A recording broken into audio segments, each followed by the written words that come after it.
So, whose house was this again? Everything is very, ooh, ancient. It's my uncle Eustace and Aunt Miriam's place. They passed away years ago. They left this place for me. Yeah, I'm the only one left side of their family. Something doesn't feel right, man. Just, what's your plan to do with this place? Fix it up, rent it out. Easy money. Also, I heard there's a safe downstairs in the basement. Oh, bet. I'm gonna find out for you.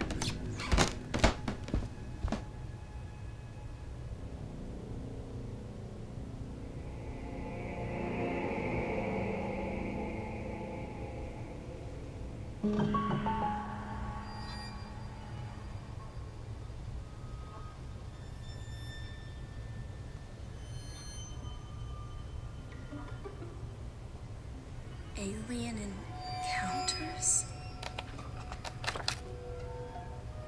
Paranormal. What?